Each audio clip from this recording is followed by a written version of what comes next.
parti. Bonsoir à toutes et à tous. On est content, on se retrouve avec le docteur Michael Gross pour parler de la paracha, comme chaque semaine.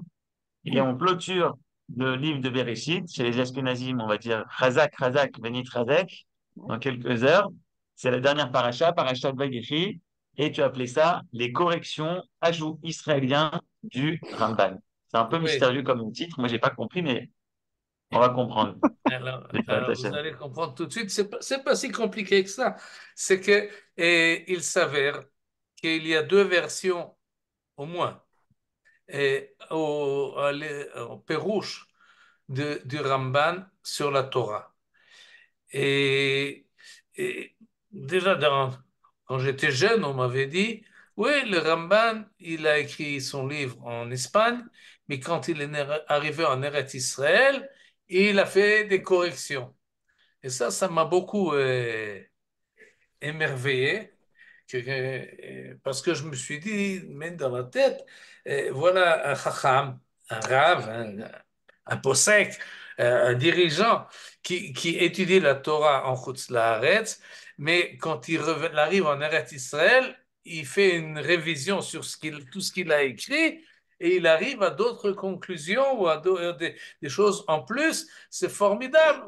C'est ce qui se passe finalement à Bof, avec beaucoup de personnes qui montent en Eretz Israël et c'est pas seulement qu'ils changent de lieu, mais ils changent également souvent de conception, de manière de voir, de manière d'approche, de lire la Torah d'une manière générale un peu différemment et ça m'a beaucoup émerveillé. Et il a fait. Maintenant, j'ai là un livre. Voilà, il est assez épais comme livre. Voilà, comme ça il s'appelle. Tosafot Ramban de Perusho la Torah, Shenirtevu Be'eret Israël. Euh, un livre important qui a été écrit par deux amis, collègues, des professeurs notoires, importants, le professeur Yossi Ofer et le deuxième, c'est Jonathan Jacobs et les deux de Bar-Ilan, qui ont pris cette idée-là, cette notion-là de changement du Ramban, et ils ont fait là-dessus toute une recherche importante. Et effectivement, on sait que le Ramban a écrit, d'abord, il faut le savoir, il a écrit tout son Pérouche en Espagne. Et maintenant, c'est pas que, comme ça se passe aujourd'hui, quelqu'un écrit un livre, eh ben, il va voir le rédacteur, il lui donne le manuscrit, qui est, mais on donne plus dans la main, on fait passer par le mail et on envoie, et le rédacteur publie, et maintenant il y a le livre qui existe et il est diffusé dans le monde entier selon le format qu'il a été écrit. À l'époque du Ramban, au Moyen Âge, c'est pas comme ça se passe. Quelqu'un, il écrit son livre et même des fois, pendant qu'il l'écrit, il donne une partie à droite, à gauche, à des élèves qui puissent recopier. Il a fini le livre de Bereshit, ou bien il a fini son explication sur Parashat Vayechi, ben tiens, prends. Ah, finalement, il finit tout son livre sur toute la Torah. Bon, j'ai un livre. Mais ça veut dire quoi, j'ai un livre? J'ai mes notes à moi. Ça ne veut pas dire que l'année prochaine, je ne vais pas étudier Parashat Shavua. Et si j'ai une idée qui me passe par la tête à ce moment-là, qu'est-ce que j'en fais? Alors, ou bien je fais un autre livre, ou bien je fais des corrections sur. Et donc, les livres ne sont jamais finis. Quand on parle au Moyen Âge, ce sont des livres ouverts qui peuvent continuer, évidemment, à partir du moment où il l'a transmis à euh, à- au copieur. Alors c'est un peu limité parce que ça se disperse et ça se diffuse selon un certain format. À propos du Ramban, on sait qu'il a fini tout son livre en étant en Espagne. En l'année 1267, il est monté en Eretz Israël et, et il s'avère qu'en Eretz Israël, effectivement, il a revu son texte et il a ajouté des choses, il a enlevé d'autres, il a fait des corrections. Et pourquoi il a fait des corrections? Et pas parce que la même idée que je me suis dit quand j'étais jeune, parce qu'il est arrivé en Eretz Israël et le Ramban, c'est un grand enfant de l'esprit qu'il y a en Eretz Israël, il a changé. Non, c'est pas comme ça, mais il a revu et il a eu quelques. D'abord, d'où on le sait qu'il a fait ces corrections. Il y a un endroit où il le dit explicitement, c'est dans Parashat Shavua de Vayechi, on va le voir dans quelques instants. Deuxièmement, euh, on a des lettres qui ont été envoyées à partir du moment où il est arrivé ici. Il a envoyé des missives en Espagne. Et parmi ces lettres-là, il y a des listes. Il a dit ce verset-là, voilà ma correction, voilà ce que j'ajoute, voilà ce qu'il faut enlever. Il a donné des directives et donc on a des changements que lui-même et ses élèves qu'il a rencontrés ici en Eretz Israël ont écrit et donc on a trouvé ces manuscrits-là avec ces remarques. En plus, ce qu'ont fait les deux professeurs cités, ils ont vérifié tous les manuscrits que nous avons de l'interprétation du Ramban et on voit effectivement qu'il y a des différences entre la version première qui était en Espagne et la version plus tardive qui, semble-t-il, provient de toutes les corrections qu'il a fait. Et il y a des corrections qui ne sont pas sur les listes, mais qui apparaissent lorsqu'on compare les manuscrits. Ils sont arrivés à peu près à plus de 700 corrections de ce genre-là. Et, et qu'est-ce qui a amené le Ramban à faire ces corrections? Plusieurs choses. Entre autres, d'abord, il a repensé évidemment ce qui est absolument faisable. Deuxièmement, étant venu ici en Eretz Israël, il s'est fixé plus ou moins à Akko. Il a aussi tourné dans le pays. Il est arrivé à Yerushalayim, il est arrivé à Hebron, mais plus ou moins, il s'est placé à Akko. Et dans la ville de Akko, il a rencontré des gens qui venaient du monde juif ailleurs. Ils ne connaissaient pas en Espagne, ils venaient de France, ils venaient d'Afrique du Nord, ils venaient plus de l'Est, et chacun arrivait avec des textes, avec des livres, avec des copies de manuscrits. Ah, ça je ne savais pas. Ah, là j'ai appris quelque chose de nouveau. Et donc le Ramban, même qu'il avait déjà plus de 70 ans, se remet d'une certaine manière à réfléchir à partir des nouveaux textes qu'il rencontre et donc il change un peu son pérouche. Et troisième raison pour laquelle il fait des changements, c'est que lorsqu'il arrive en Eretz Israël, il voit que la manière dont s'est imaginé la réalité du pays d'Israël, eh ben, c'est pas exactement comme ça. Il voit sur le terrain, il voit la réalité des choses et donc il change et fait des changements. J'espère qu'on aura le temps de voir deux, trois changements qui ont un rapport avec Parashat Shavua. À cette occasion-là, on fera également un petit euh, résumé de ce que nous avons vu pendant le livre de Bereshit à propos du Ramban. Et parce que la semaine prochaine, on va passer à un autre commentateur. Ce sera pour le livre de Shemot. Je vous propose de l'étudier avec le Chacham Rabbi Avraham Ibn Ezra. Et Est-ce ça, qu'il y ce avait des sera. différences dans la langue aussi? Pardon? Est-ce qu'il y avait des différences dans la langue telle qu'elle était écrite ou parlée en Espagne et ici? Non, il écrivait en ivrite. Oui, d'accord, mais c'était quoi l'ivrite de l'époque en Espagne et Un ivrite ici? rabbinique euh, courant dans le monde des yeshivot, pas des yeshivot, dans le monde de l'étude. Rashi a écrit tout ce qu'il a écrit en ivrite, le Ramban a écrit, à ma connaissance, tout ce qu'il a écrit en ivrite, Euh, le Rambam et d'autres ont écrit également en arabe, Euh, mais mais la langue courante de l'écrit. Je ne parle pas du parler. Peut-être qu'il parlait et donnait ses cours en espagnol ou en catalanais, mais quand il écrivait, ils écrivaient en ivrite. Les teshuvot, les responsables qu'ils envoyaient partout, c'était en ivrite, c'était la langue.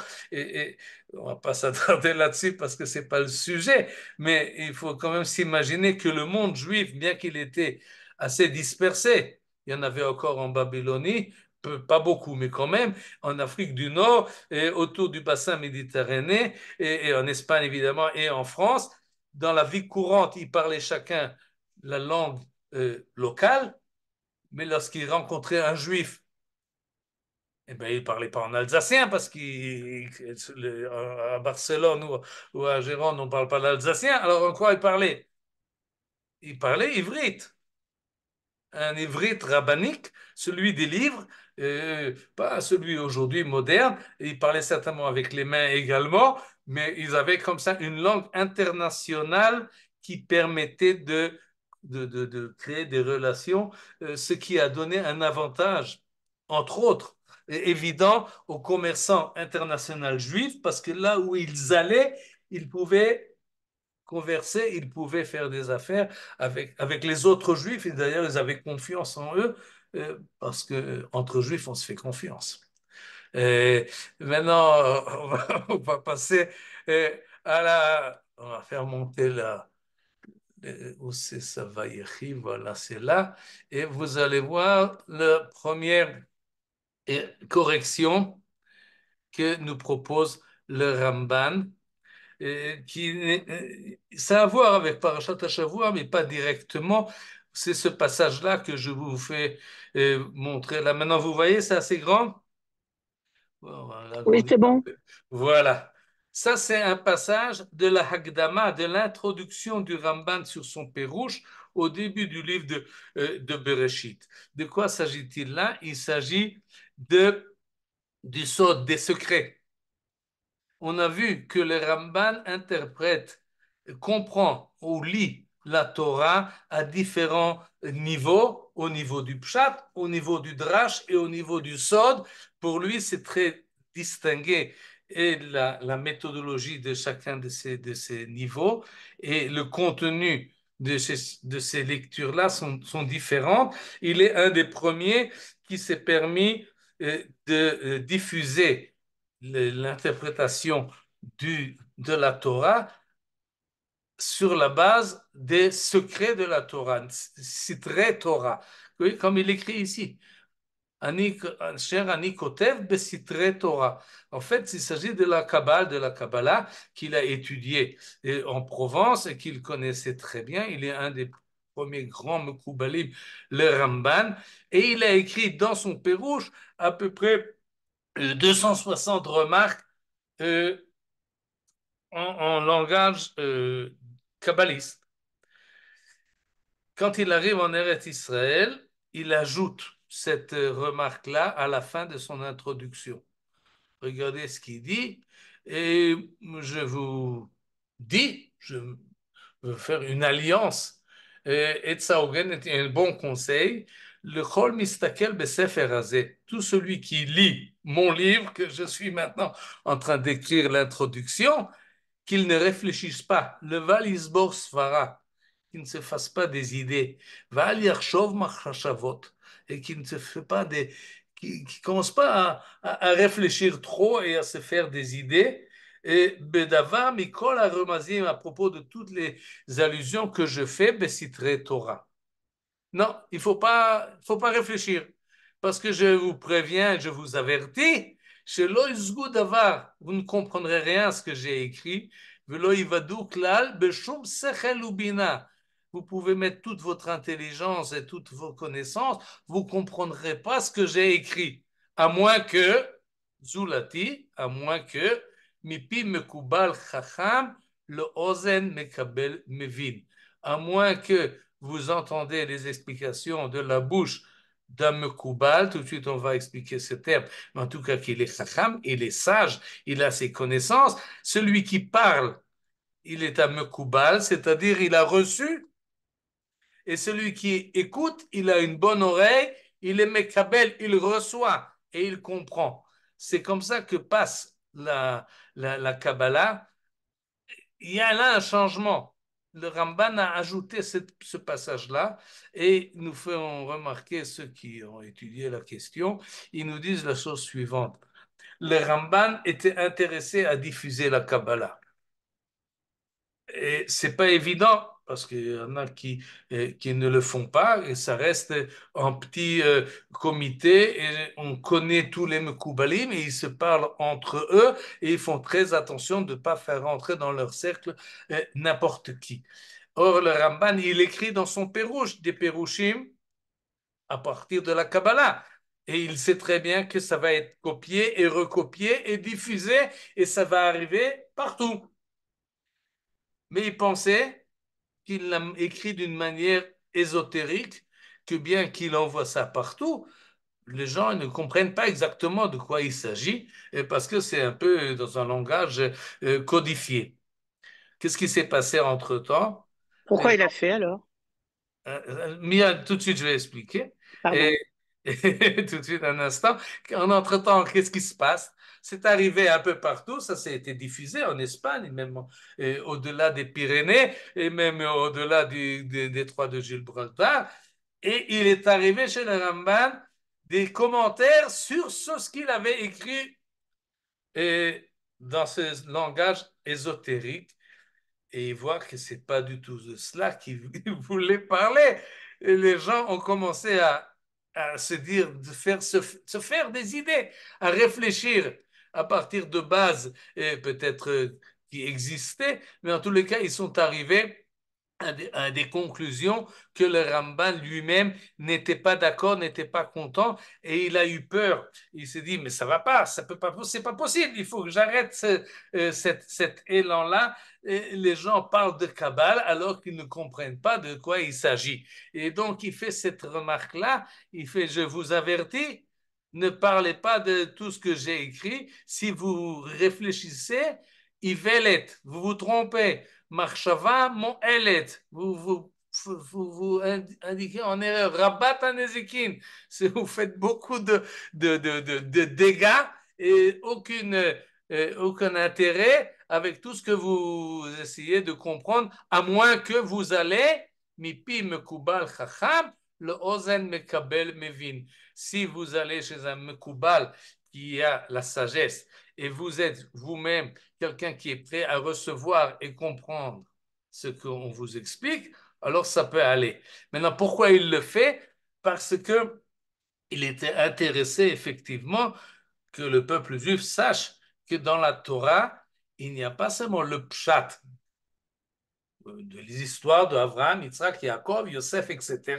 Il n'y a pas seulement le drash qui met en application les idées de la Torah, que ce soit les halachot ou que ce soit les agadot, que ce soit dans le monde pratique ou dans le monde des idées que les chachamim de toutes les générations ont tiré de la Torah pour nous orienter dans notre comportement, mais il y a dans la Torah la Kabbale.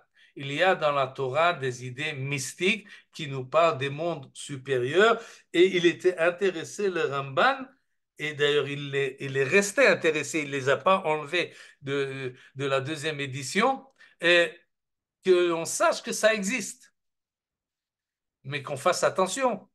On sait qu'il y a de la Kabbale, oui, mais alors, si tu veux faire de la Kabbale, Baruch Haba, tu vas chez le Mekoubal, tu vas chez quelqu'un qui t'initie à la chose, c'est pas quelque chose de ton propre chef, tu réfléchis, tu es intelligent, tu te poses des questions, tu te donnes des réponses et tu arrives à des conclusions sur les sphères supérieures. Ça, c'est pas possible, se dit le Ramban. On peut seulement savoir connaissance de ce qui se passe là-haut si on a reçu ça par celui de la génération précédente qui lui-même a reçu ça de ses maîtres, etc., etc., jusqu'à Yirmiyahu Hanavi, jusqu'à Moshe Rabbeinu.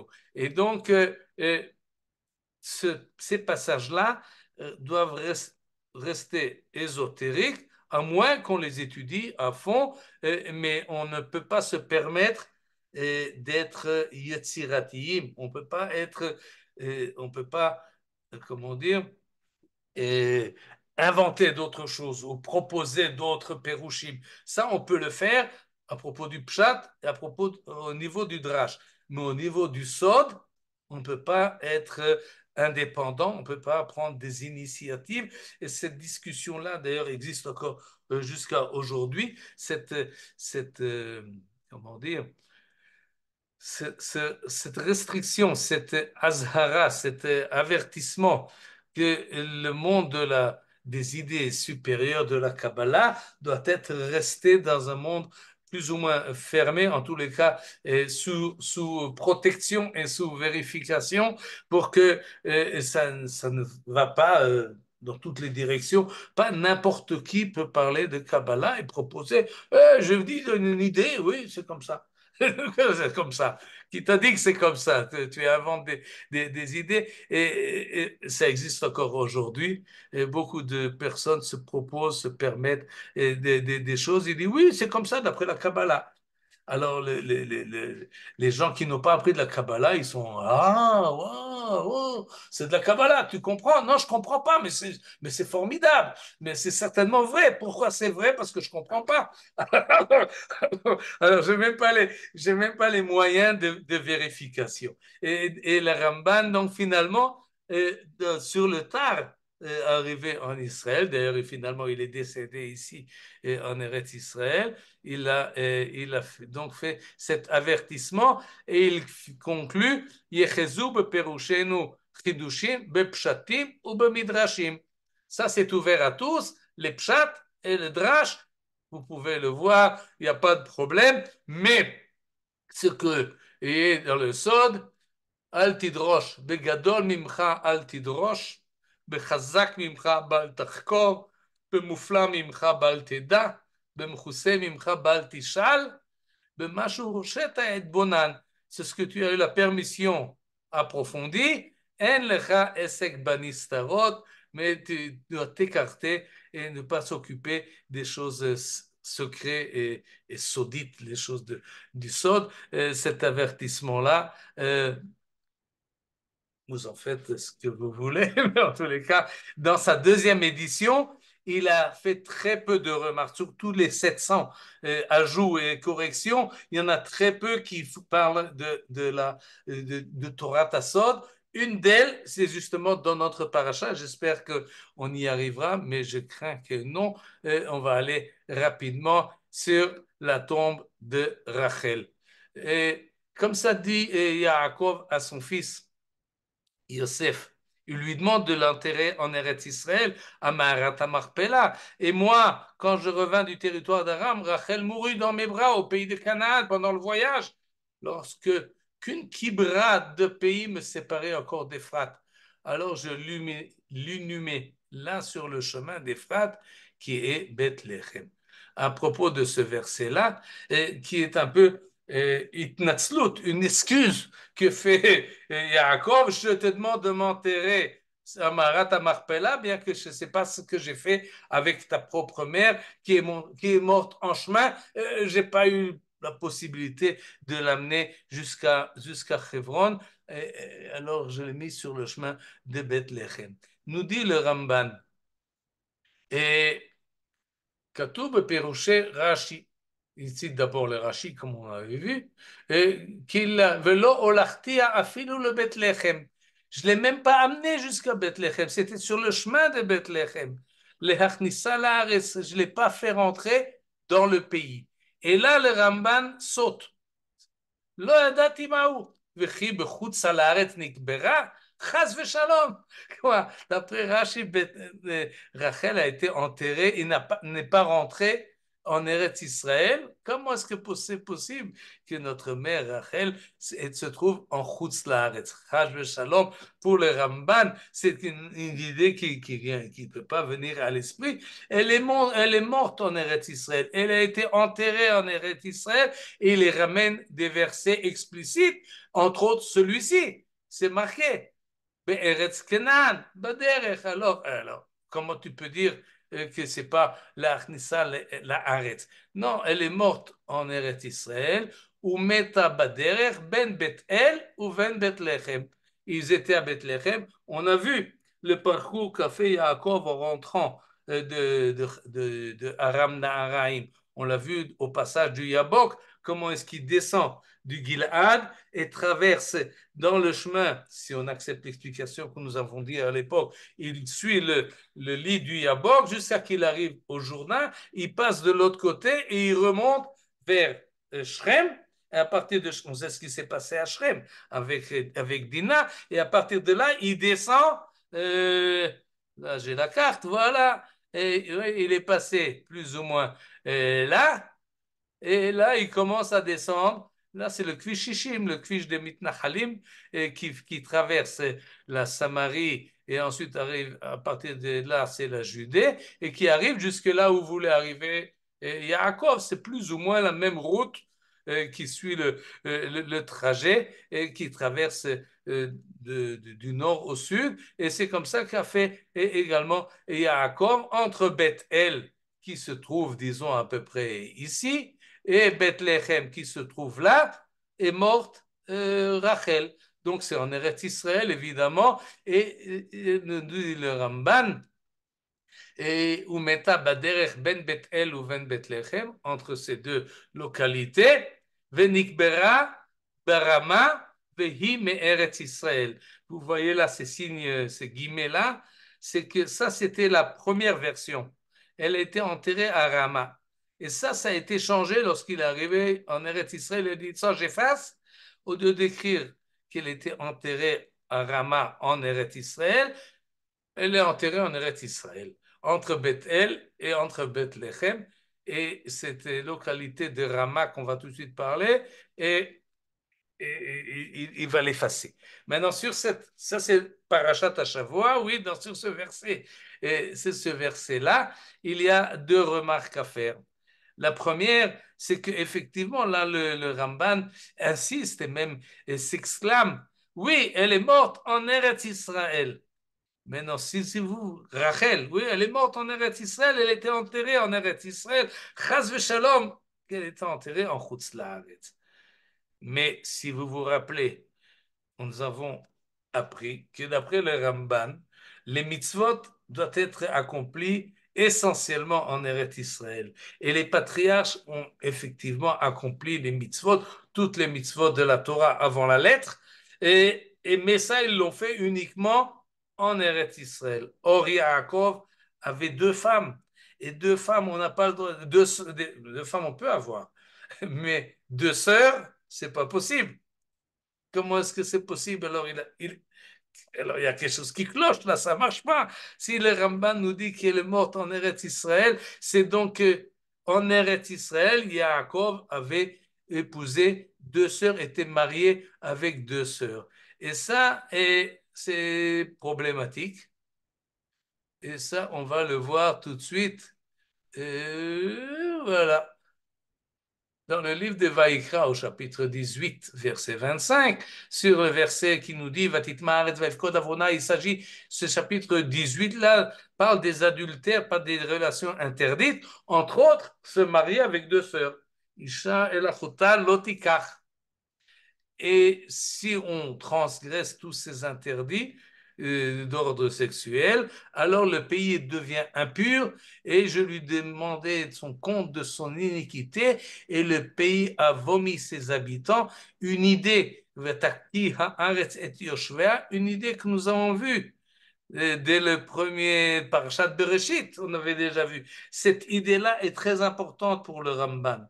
C'est-à-dire que il y a une géographie du service divin. Et si on ne sert pas à Kadosh Baruch Hu, on n'est pas fidèle à lui dans le lieu où on doit être, alors on est chassé de cet endroit-là, comme c'est passé avec Adam et Chava qui ont été chassés du Gan Eden, comme c'est arrivé avec Caïn qui a été chassé, comme c'est arrivé avec les habitants de Sodome et Amora qui ne pouvaient plus rester là où ils étaient, comme c'est passé avec l'âme Israël plus d'une fois. Donc cette idée-là est très importante et il fait là-dessus tout un article long et développé. Et entre autres, dans ce même verset-là, Vezohi mitzvat Yaakov avinu le beito. C'est ce que Yaakov Avinu a ordonné à sa famille lorsqu'il rentre en Eretz Israël. Il leur demande, eh bien, éliminez tous les restes qu'il vous reste que vous avez amenés de Aram, de Elohé Anechar, des divinités, des statues, des statuettes ou d'autres fétiches que vous avez amenés, et purifiez-vous.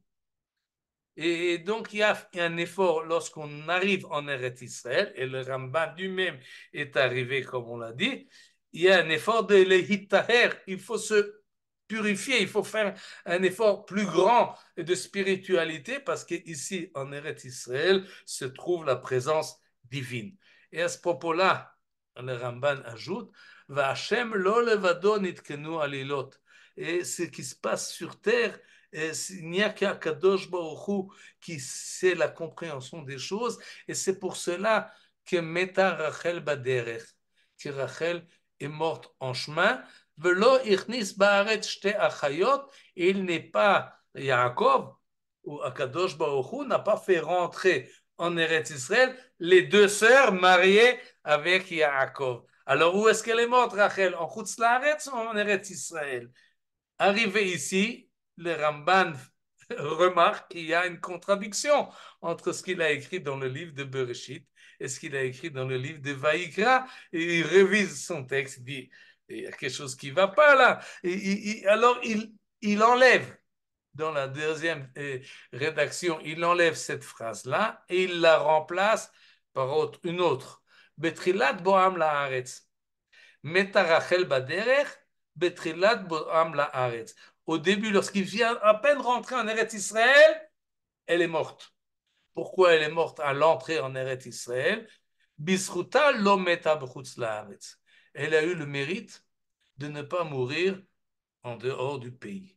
Ou bisruto lo yashav ba'aretz im shtei achayot. Et lui, il a eu le mérite, Yaakov, de ne pas être marié à deux femmes, à deux sœurs en Eretz Israël. Donc elle est morte juste à l'entrée. Ou plus ou moins dans l'entrée, tout de suite on va voir. Maintenant, pourquoi Rachel et pas Léa?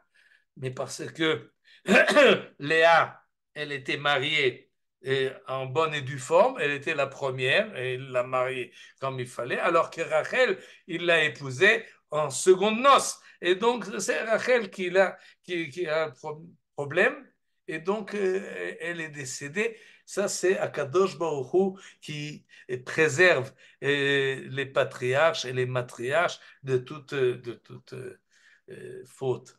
Venir il ajoute, Shenit Abraham et Binyamin, Kodem Boam Beshrem, que finalement elle a mis au monde Binyamin en Eretz Israël, mais elle a fécondé Binyamin encore en Chutz Laaretz. Et à partir du moment où ils sont rentrés en Eretz Israël, Lo Nagaba Baaretz Klal. C'est pas exactement qu'elle est morte à l'entrée, à la frontière, mais ils étaient mariés, mais à partir du moment où ils ont passé le Jourdain, Lo Nagaba Baaretz Klal, Yaakov n'a pas touché sa femme Rachel du tout. Et donc, elle était déjà enceinte et elle a mis au monde Binyamin.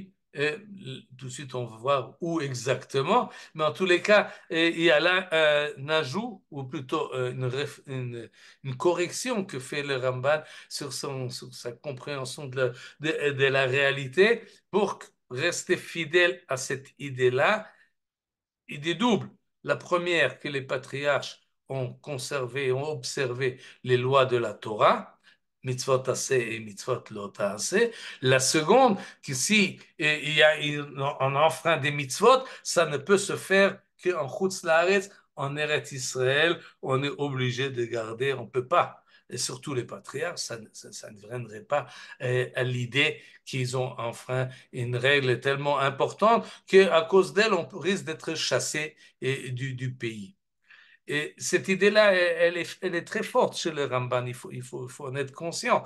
Et tous ceux qui veulent faire s'appuyer sur le Ramban pour renforcer notre présence ici en Eretz Israël doivent savoir que c'est accompagné avec une obligation, une élévation spirituelle qui est redevable ici. Ça, c'est la première remarque. La seconde remarque, c'est ce que le Ramban nous avait dit, qui est Nikbera Barama, Vehi me Eretz Israël, qu'elle était enterrée entre Bethel et Bethléem à Rama. où se trouve cet endroit-là qu'on appelle Rama et pourquoi, d'où est-ce que le Ramban a sorti cette idée-là que Rachel est enserrée et à Rama, ça se passe ici. Rama, c'est plus ou moins là. Vous voyez, là, là. Ça, c'est Rama. De quand on parle de Rama, c'est la ville de Shmuel. Si vous prenez la carte n'est pas assez claire pour être très précis, mais si vous prenez le Arba Achat, c'est la seconde route qui vient de Yerushalayim vers Modi'in et finalement vers Tel Aviv, vous avez sur votre droite le tombeau de Shmuel. Il y a là-bas une mosquée qui est très apparente. Et ça, c'est ce qu'on appelle Rama. C'est à peu près ici, à cet endroit-là. Et c'est plus ou moins de là, ça, c'est la contrée de Shaoul et de Shmuel. Et il y a encore un autre texte qui nous dit, regardez dans le livre de Shmuel, et Saoul Shmuel rencontre Shaoul, il le fait roi, et il lui donne des signes. Il lui dit, quand tu partiras, tu rencontreras en chemin deux personnes. Où tu les rencontreras? Im kvurat Rachel begvul Binyamin. À côté, proche de l'endroit où Rachel a été enterrée, dans le begvul Binyamin, dans le territoire de Binyamin, Benjamin.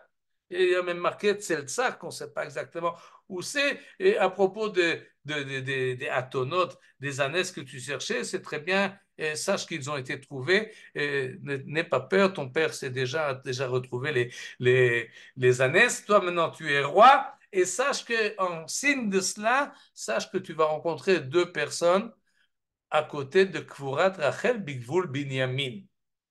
Et cet endroit-là, Binyamin, c'est ici.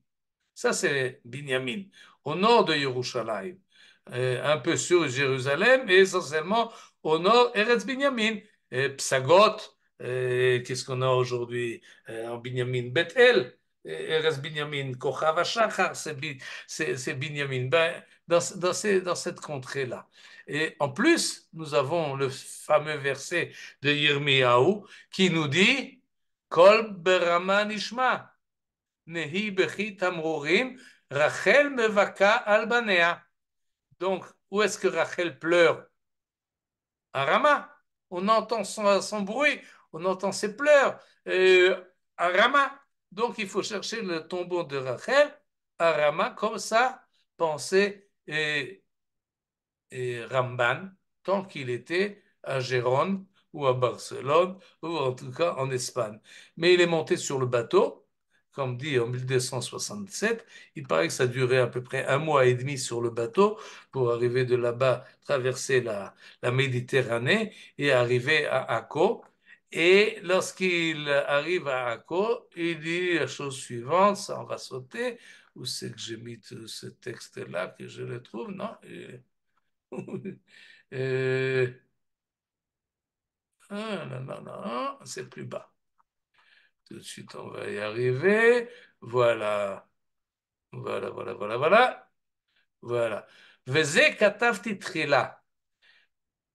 Et ça, c'est un passage qu'il écrit, et pas dans notre parasham, parashat Vaishlach, vous voyez le verset où où on parle de l'enterrement de Rachel, de la naissance de Binyamin, qui était une naissance compliquée et ardue, qui finalement, Rachel est morte en mettant au monde Binyamin, et il est marqué explicitement qu'ils ont quitté Bethel, ils partirent de Bethel, il y avait encore une kibra de pays pour arriver à Ephrat, et donc en chemin, elle a mis au monde Binyamin. Qu'est-ce que c'est que ce mot kibra? Kivrat haaretz. Vous voyez que le traducteur ne sait pas. Il l'a laissé en ivrite. Et il y avait encore une kibra de pays. Qu'est-ce que c'est que ce kibra-là? Kivrat haaretz.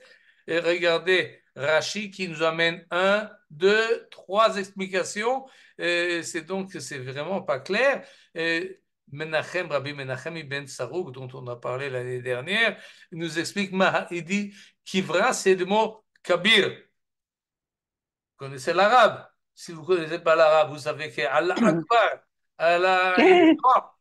Kabir, c'est gadol, c'est grand. Kivra ta'aretz, dit Menachem, ça veut dire que c'est un grand, il y a encore un long chemin à faire. Le Midrash donne autre chose. Rashi dit non, il n'est pas d'accord. Il dit Midat Karka. Je ne sais pas si c'est beaucoup ou si c'est peu, mais c'est une mesure de chemin. C'est pour cela que le traducteur dit une kibra, comme on aurait dit, un kilomètre ou un hectare ou quelque chose de ce genre-là. Et il dit une kibra, Midat Karka. Mais le Ramban lui-même pense que non. Kivra ta'aretz, ça vient du mot bara, bar. Bar, ça veut dire donner à manger. Vous l'avez dans l'expression Souda Tavra'a, que l'on fait à propos des endeuillés. Et Tivren Elechem, donne-moi à manger du pain. Alors il dit Kivra Ta'aretz, c'est le temps qu'on parcourt depuis le moment où on se lève jusqu'à qu'on mange pour la première fois dans la journée. Et je ne sais pas, c'est quelques kilomètres, ou même un peu plus, disons 20 kilomètres, on peut faire de cette manière-là. Ça, c'est ce qu'avait écrit. Maintenant, regardez ce que nous dit le Ramban. Zekataf titrila. Ça, j'ai écrit au début. Ve'arshav, mais maintenant. Chez Zachiti ou Bati Ani l'Yerushalayim. J'ai eu le mérite et je suis arrivé, moi, à Yerushalayim. Shevach Lael Atova Metiv, j'en remercie le Seigneur de sa bonté. Raïti Be'enai, j'ai vu de mes propres yeux où se trouve Kvurat Rachel. Ce que j'avais écrit à l'époque, qu'il y a encore un chemin important à faire entre l'endroit où Rachel a été enterrée et la ville de Bethléem. Ça, c'est ce que je pensais en suivant les livres, en étudiant le livre de Shmuel, en étudiant le livre de Yirmiyahu. C'est ce que je me suis dit et c'est ce que j'ai écrit, Trila, au départ. Mais maintenant que je suis maintenant en Eretz Israël et je suis arrivé ici à Jérusalem, j'ai vu de mes propres yeux que la distance entre Kever Rachel et Bethléem, c'est même pas 1 000. 1 000, c'est disons 1,5 km, 1,6 km, à peu près quelque chose comme ça. Non, il n'y a même pas. Il dit 1 000 parce que Rav Sadia Gaon nous a dit 1 000. On va pas.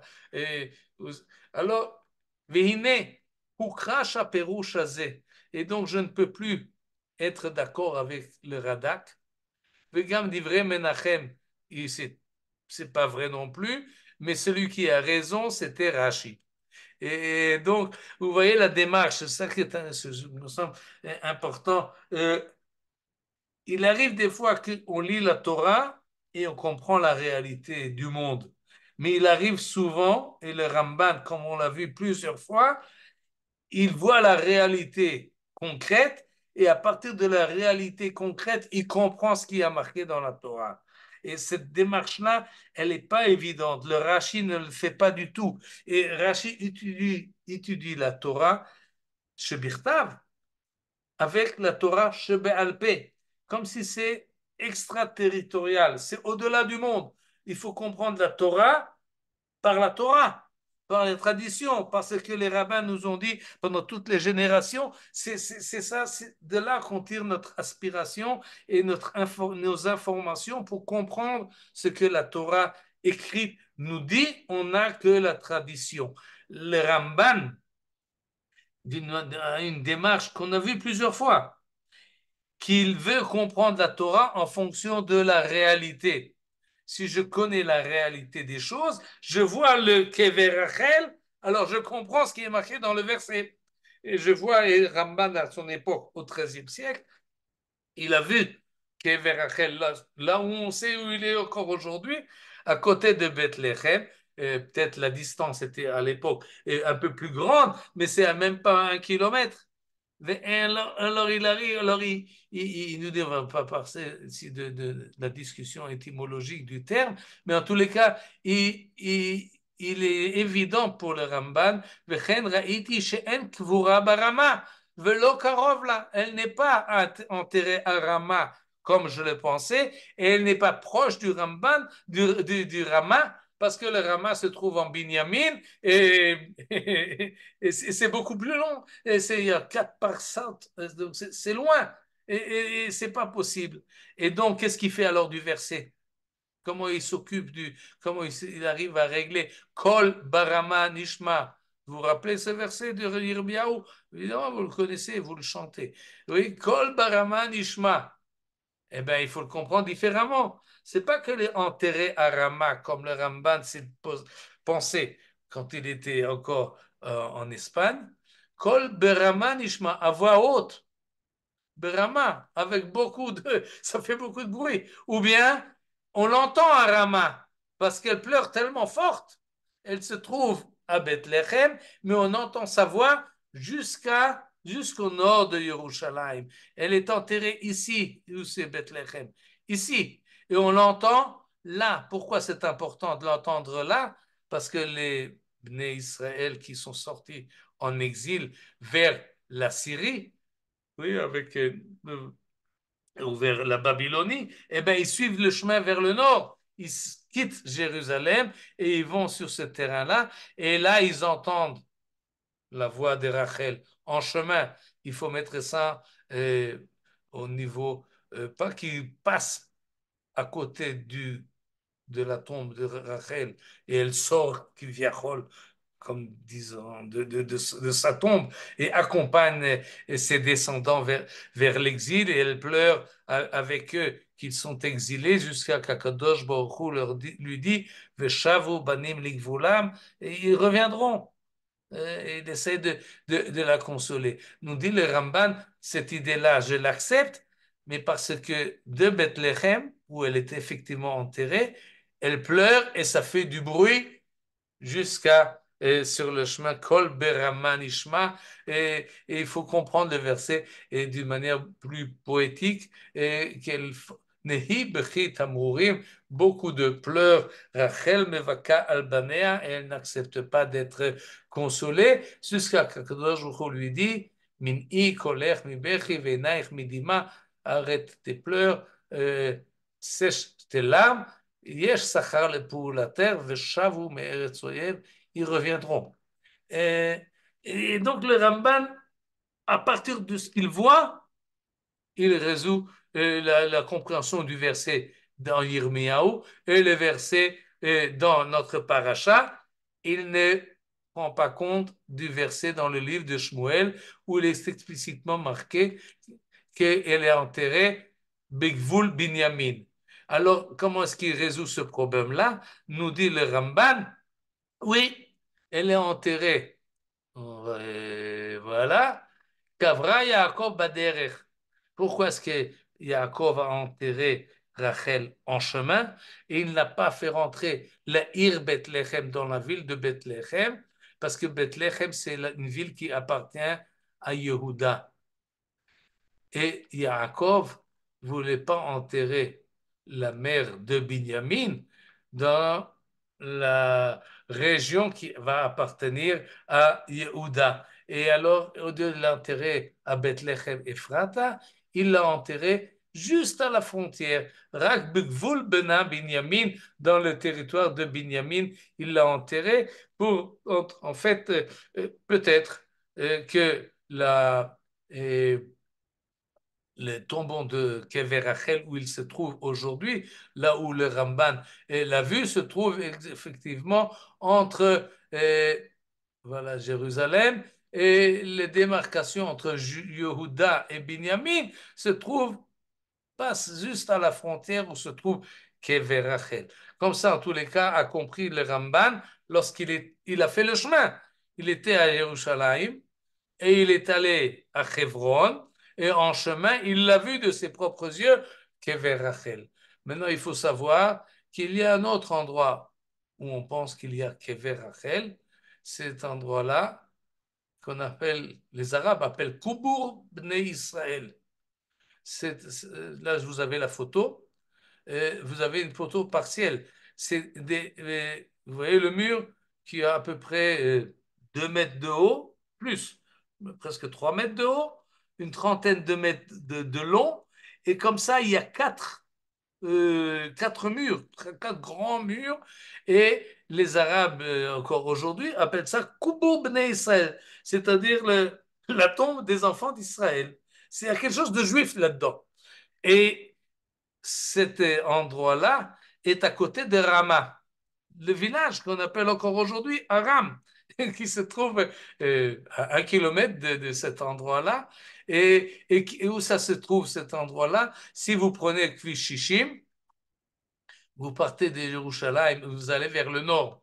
Vous avez déjà pris cette route-là et vous allez vers Tzomet Tapouach, vers Itzar, vers Shrem, vers Beth El, et Ofra, etc. et Ariel, vous allez tout ce chemin-là. Et bien là, juste là, vous avez ce monument, vraiment, c'est monumental. Ces quatre grands murs énormes que vous voyez sur la droite. Quand vous allez vers le nord, c'est sur la droite de la route. Celui qui conduit aura du mal à le voir parce que c'est un peu bas et c'est un tournant. Mais celui qui est assis à côté du conducteur, ben, qui regarde à sa droite, c'est un endroit où la route fait un tournant comme ça.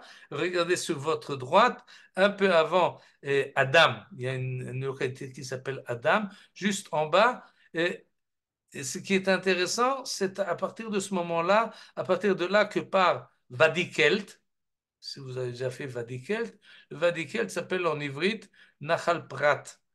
Et il y en a qui disent que lorsqu'on parle de la ville d'Ephrat, en fait, il s'agit du Prat et pas d'Ephrat. C'est un peu tordu comme explication, mais si on veut justifier cet endroit-là, il y en a beaucoup qui pensent que la tombe de Rachel ne se trouve pas au sud de Yerushalayim, mais bien au nord de Yerushalayim. Et donc, conclusion, le Ramban change son interprétation et sa compréhension des versets de la Torah en fonction de la réalité concrète qu'il trouve sur le terrain, une approche qui me semble importante au-delà de cet exemple-là, parce que ça nous demande de vérifier nos compréhensions. D'une manière générale, le fait que le Ramban ait repris toute son interprétation et l'a revérifiée en fonction des choses nouvelles qu'il a appris ayant passé 70 ans, c'est quelque chose qui peut nous marquer et nous orienter. Ne pas être sûr des explications que nous avons acceptées et reçues et été déjà convaincus de ce que nous sachons, toujours les remettre en question en fonction, entre autres, de ce que on peut voir dans la réalité des choses et il faut des fois se remettre en question et vérifier nos acquis. Troisième et dernier exemple, nous avons vu un exemple sur le monde du Sod, des secrets, un rajout qu'avait ajouté le Ramban. Ensuite, nous avons vu sur le Pshat. Nous allons voir maintenant un autre ajout qui est à son importance dans le contexte actuel dans lequel nous nous trouvons. Il s'agit de la guerre de Yaakov. Regardez ce que nous dit la paracha. Vayomer Israël el Yosef, Ine anochi met. Vaya Elohim imachem veshiv etchem el eretz avotechem. Je vais mourir. Dieu sera avec vous et il vous ramènera au pays de vos aïeux. Autrement dit, Yaakov sait très bien qu'il va maintenant, son décès approche, il va mourir en terre d'Égypte, mais il est conscient, on en a déjà parlé, je crois, il y a 2 ans, du fait que sa vie ne finit pas avec sa mort. C'est-à-dire, il a une continuation, pas seulement parce qu'il a des enfants, mais parce que il a une influence avec ce qui va se passer par la suite. Il vit l'histoire juive qui continue. Ça ne finit pas avec les 120 ans que moi j'ai. C'est très cru comme expression. Voilà, maintenant je suis mort. Mais Akadosh Baruch Hu va vous ramener en terre de là où vous... Ani et moi, Natati lecha Shrem echad alachecha, c'est ce qu'il parle à Yosef. Je t'ai donné une portion supérieure à celle de tes frères. là, on ne va pas s'attarder là-dessus, mais essentiellement sur la fin du verset. Cette portion en plus que tu recevras, en plus de celle de tes frères, je l'ai conquise. La karti miyada emori, conquise sur l'Amoréen, becharbi ou vekashti, à l'aide de mon épée et de mon arc. Et là, il n'y a pas le pronom personnel. Pensons que j'ai conquis sur l'Amoréen. Asher לקחתי מיד האמורי בחרבי ובקשתי. Et là, tout le monde se pose la question, mais quand et où Yaakov a pris son glaive, son épée et son arc et a conquis un terrain des Amoréens? On n'a jamais vu ça. On peut parcourir tout le livre de Bereshit, on n'a pas, on ne trouve pas cela. Alors Rachid nous dit, Becharbi ou Vekashti, il faut mettre ça entre guillemets, c'est imagé. Chochmato ou tfilato. Cherev, de quelle arme a Yaakov? Eh bien, c'est sa sagesse. Avec quoi il arrive réussir. C'est sa chokhma. Alors, le mot cherev ici fait allusion ou image de l'intelligence ou bakashati. Pas tfila. Oui, tfila, pas kashti, mon arc, comme ça a été traduit, mais il faut lire bakashati, ce que j'ai demandé, ma tefila. Alors, si tu as une partie en Eretz Israël et une portion supérieure, c'est ce que j'ai acquis par mon intelligence, bechormati ou bakashati, et c'est ce que j'ai demandé à Kadosh Baruch Hu, batfila. Et beaucoup se cassent la tête pour comprendre cette expression-là, et beaucoup font, parlent de ce que c'est imagé, ou bien, en fait, il ne s'agit pas de Yaakov, mais il s'agit de ses descendants qui, eux, conquériront le pays. Et regardez maintenant ce que dit le Ramban à ce propos-là, et il nous dit la chose suivante. Becharbi ou Vekashti avec mon épée. Oui, Cherev, Charavot Barzel. Nous sommes maintenant avec nos épées de fer. Et qui a Aretz, nous dit le Ramban. La terre ne sera conquise uniquement Becherev ou Bekeshet. Et là, il ne parle pas d'une manière imagée, il parle d'une manière concrète. Si les Bnei Israël prennent possession de la terre d'Israël, ce sera pas miraculeusement, ce ne sera pas qu'ils arrivent, voilà, je suis là, et hop, je reçois la terre qui a été promise à Abraham, Yitzhak et à Jacob. Il faut combattre, il faut se battre, il faut avoir une épée et il faut avoir un arc. Et Yirmoz, et c'est un verset explicite dans le livre de Yahushua, Lo haïta ir asher ishlima al bnei Israël. Aucune ville ne s'est rendue d'une manière paisible au Bnei Israël, si ce n'est que les Giv'onim, et Atakol la Kruba Milchama. Tout ce que le Bnei Israël, à l'époque de Josué, ont acquis, c'était par la force de la guerre. Et pourquoi c'était comme cela? Mais Et Hashem nous dit le verset explicitement, c'était la volonté divine, les Chazek Libam, renforcer le cœur des Cananéens, l'Ikrat Milchama, qu'ils s'imaginent qu'ils peuvent combattre Israël, le Manachimam, pour que finalement ils ne fassent pas un traité de paix, mais qu'ils soient exterminés. Ça, c'est le pshat du verset dans le livre de Yoshua, comme si Akadosh Baruch est intervenu et a mis dans la tête des habitants d'Eretz Israël de l'époque de faire la guerre pour pour qu'ils soient finalement rejetés entièrement du pays. Et ajoute le Ramban, V'yiches acherev va'keshet elav.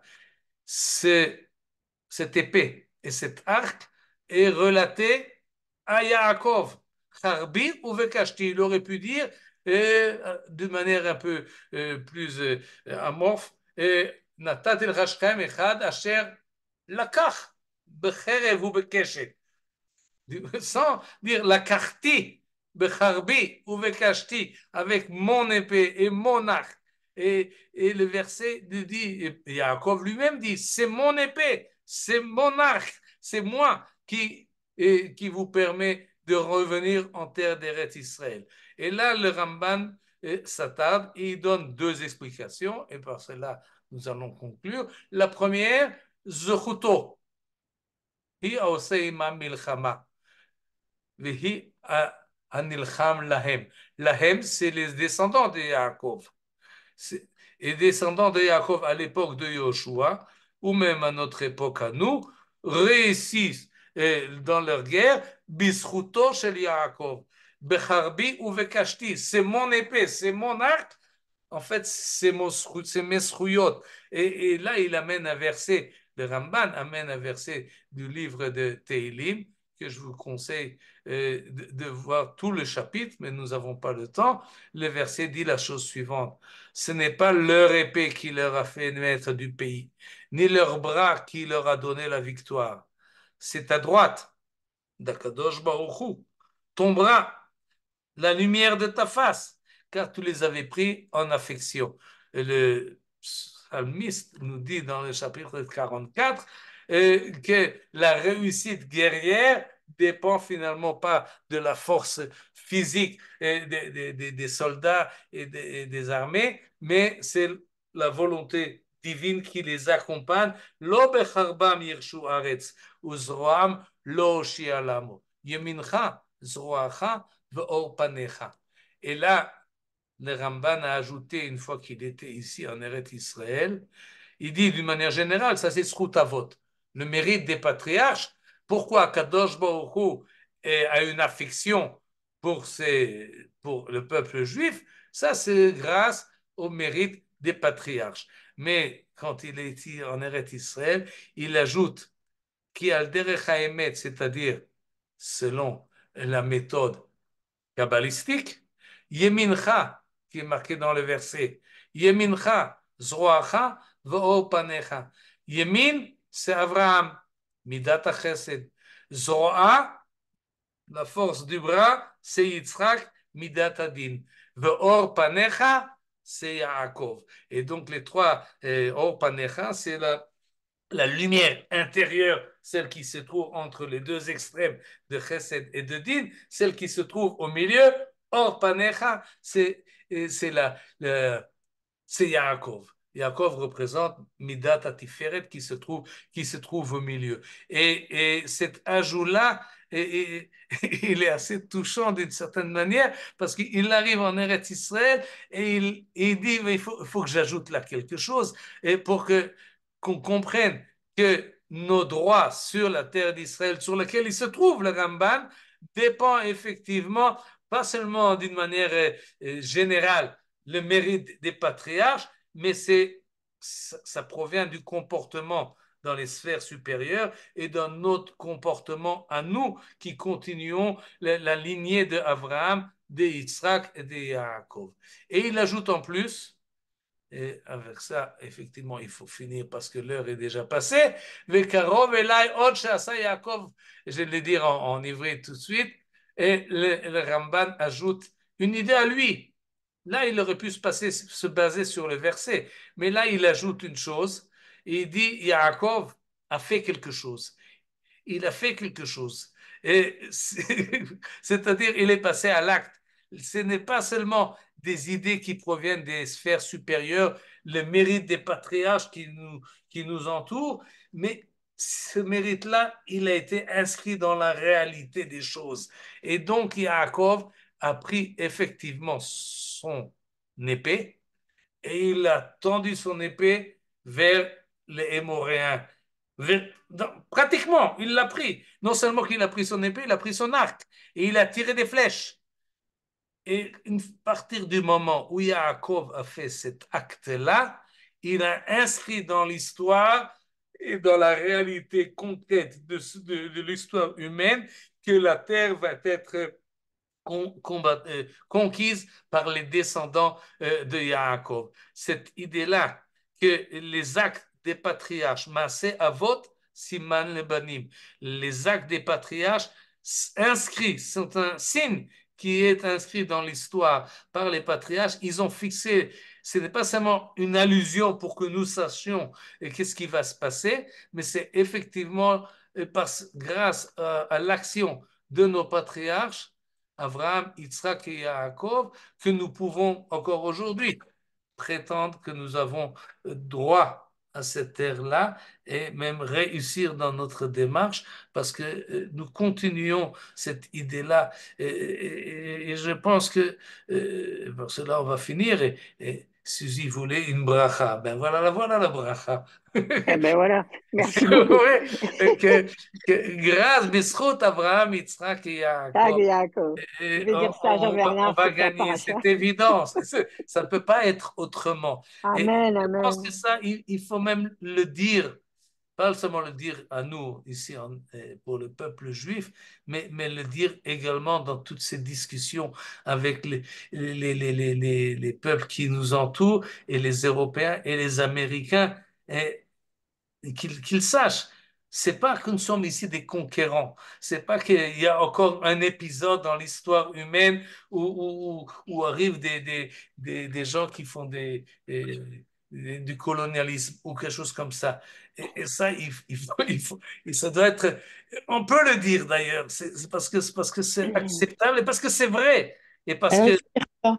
ceux qui aujourd'hui tombent au combat, ou pas seulement tombent, mais combattent, c'est avec cet esprit-là qu'ils font la guerre, que effectivement, Eretz Israël, et peu importe maintenant quelles seront les frontières exactes, mais le peuple juif en Eretz Israël, ça n'a de sens que en étant une continuation de Abraham, Yitzhak, Yaakov, Yaakov. Moshe, Yirmiyahu, Rachel, Yosef, etc., etc.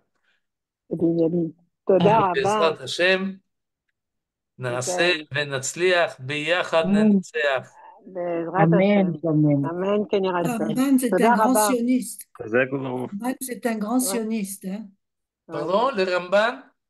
C'est un Oui, un grand grand sioniste. sioniste. Oui, oui, Grand oui. sioniste, c'est lui qui doit nous apprendre le sionisme amiti. Oui, On y a évidemment droit à dans un la terre. autre contexte historique, mais oui, il était imprégné de cela d'une manière très, très forte et très spirituelle. Euh, euh, oui, bon, à son époque, il devait faire face à d'autres choses, bien qu'il a essayé, pas seulement d'enseigner la Torah ici quand il est arrivé, mais d'installer, de faire Yishuv, de ramener des Juifs en Yerushalayim, de la ramener à Sefer Torah, de créer une communauté, de faire un Beth Knesset, etc. Le pauvre, il n'a pas réussi. Mais nous, oui.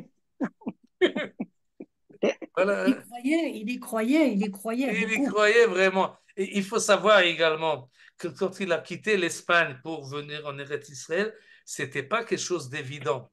Au XIIIe siècle, euh, peu de C'est juifs arrivé. espagnols ont fait cette démarche-là. Il y en avait d'autres qui l'ont fait.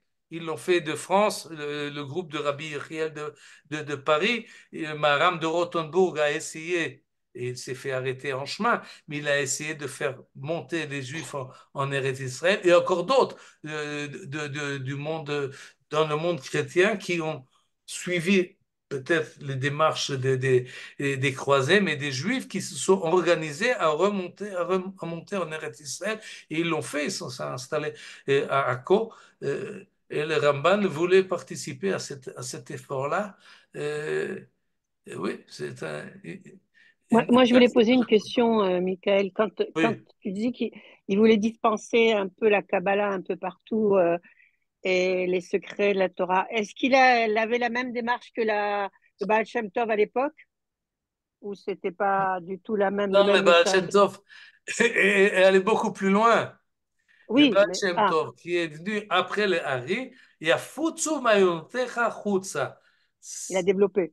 Il faut propager les idées kabbalistiques. Il les a propagées. Et d'ailleurs, il a pas mal réussi avec son mouvement de Chassidut, mais c'est pas la même Kabbalah, parce que la Kabbalah du Ramban est plus proche du Zohar ou des livres anciens Que du Tanya. de Kabbalah, alors que le Baal Shem Tov, c'est déjà le développement du Hari, mais c'est la même démarche et la même pensée que avec plus de mysticisme, on arrivera à ramener la Géoula plus rapidement.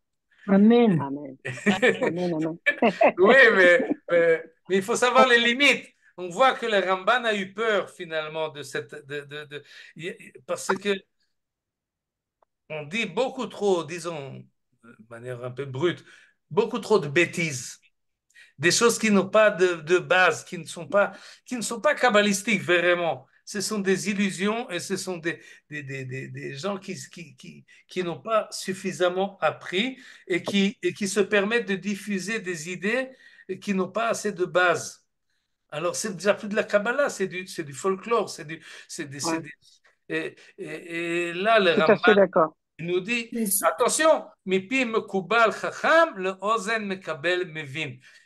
Il faut Ouais, être chacham, il faut être mevin, c'est pas donné à tout un chacun. à tout le monde. Ouais. Et là, il y a un il mouvement faut faire mystique. attention. Les mystiques, la mystique est très, très actuelle. On ne veut pas étudier la Torah, mais la mystique, ça vous attire parce que c'est ce que les gens recherchent. Alors, il Oui, faudrait retourner en arrière, mais moi, je ne suis pas pour négliger ça. J'ai trois voisins qui sont comme ça, c'est des agoudotes qui font de la Kabbalah alors qu'ils ne pratiquent pas la religion juive. Oula, Alors, ouais, c'est non, comme mais là, Madonna alors. Frem, et ils Madonna, sont elle très a. sympathiques. Ils sont très sympathiques, mais parce qu'ils n'ont rien compris. Ils n'ont rien compris. Ils sont allés en classe supérieure avant de commencer. euh, Nahon. La et classe alors primaire. pourquoi? Parce que ces gens qui organisent ça ont voulu les amener. C'est très intéressant ce mouvement. Ça veut dire qu'il y a des gens qui veulent de la mystique, même dans la Torah au départ. Alors il Oui, faudrait avec les enfants parler de ça aussi. Moi, je oui. suis pour parler au départ aussi, Mais mais pas revenons que au ça. Ramban, revenons au Ramban, parce que ça, l'esprit de son interprétation de la Torah, on l'a vu, même aujourd'hui, mais des fois précédentes, il est très concret. Il est très relié à la réalité des choses. Et avec cela, il est mystique. Alors, il faut peser la chose, parce que si on fait de la mystique sans passer dans les actes, sans savoir comment organiser sa propre vie, alors on est dans Oui, les mais vapes. ça tient pas, ça tient pas la route. Ça tient pas la route. Ça ne tient pas, justement, Ça tient pas la c'est pas route. ça le Mais si on judaïsme. commence, si on explique la Torah à des enfants avec en plus ce système-là de spiritualité, ça marchera. Moi, j'y crois à ça. OK. Be'atzlacha. Évidemment, c'est très effrayant. Vous voyez des gens qui font pas Shabbat, mais alors ils vont dans les cours de Kabbalah.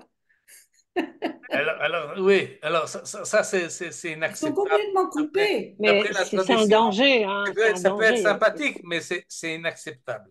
Parce que finalement, ce que nous voulons, c'est vivre dans le concret comme il faut, d'une manière selon les mitzvot et selon les directives de la Torah, et à partir de cela, avoir une élévation spirituelle autant que possible, chacun avec ses facultés. Mais dans le sens inverse, c'est problématique parce qu'on arrive à des aberrations. Non, mais ça montre que le peuple a envie de mysticisme. Alors, faut le mettre D'accord. quelque part. Oui. Bon, alors donnons au peuple. Non, mais non, parce qu'on parlait trop de matérialisme. En Amérique, c'est ce qui s'est passé. Il y a trop de matérialisme.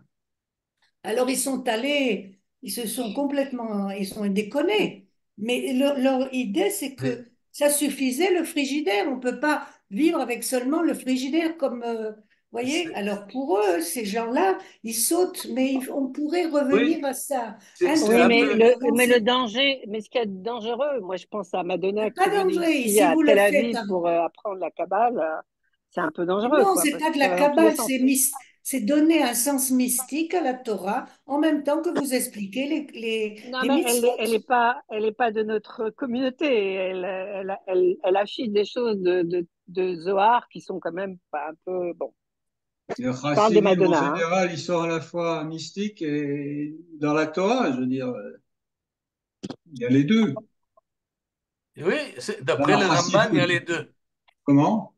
Il y a les Tout dans deux, la mais il faut Torah. savoir.